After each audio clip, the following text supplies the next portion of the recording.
Greetings, viewers. So this will be the first in what will be a series of very short, sweet podcasts, vlogs, what have you. Been away from YouTube for a long time. I'm primarily a writer these days, so I'm not heavily invested in video forms at all time, but these are meant as access points. These are meant to sort of help along the process of figuring out what I'm writing about, why I'm writing, what I'm doing with Uplink, and why I chose this moment in history to sort of launch a monthly magazine covering video game culture and some other things as well. The story, there's a bunch of legs to the story, but I'll touch on just two. There's a story of place, and there's a story of time. The story of place is that I'm broadcasting from India.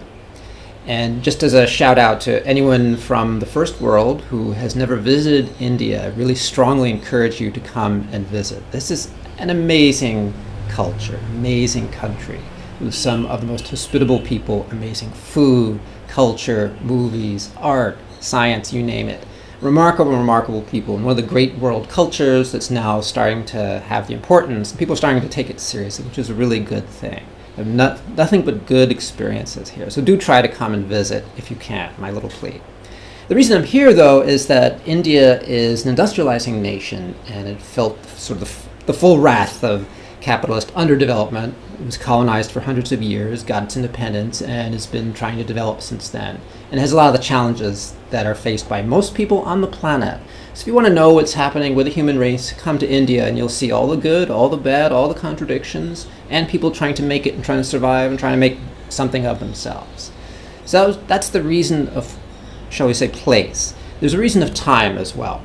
I started Uplink because I had a question. And the question was related to one of the great economists of our time, Yanis Varoufakis. If you've never heard of Yanis Varoufakis, I encourage you to read his stuff. He wrote a great book called The Global Minotaur. Global Minotaur is about the world economy between 1973 and 2008. It makes the argument that basically the United States was sort of the financial center of the world. And basically it imported capital, mostly from East Asia and Central Europe, and it exported deficits, and that kept the world economy humming and going for a long time. As an economic explanation, as a political economy, it's brilliant, very compelling. I find a lot of evidence to suggest that, yes, that's the way things worked, and one of the reasons we have stagnation now, the world economy is in trouble, is that model is broken down. The United States isn't big enough to absorb all the Chinese goods or all the goods from Poland and Ukraine and Tunisia and Brazil. It's not big enough to fulfill that demand, so we get slack demand, slow growth, and crisis everywhere.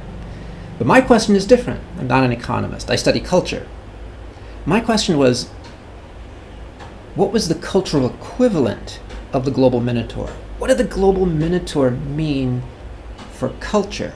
And by culture, I mean culture in the biggest sense. Not just the stories we tell, but the very structure of identities, how we think about the world. And I'm explicitly saying we, not as a national we.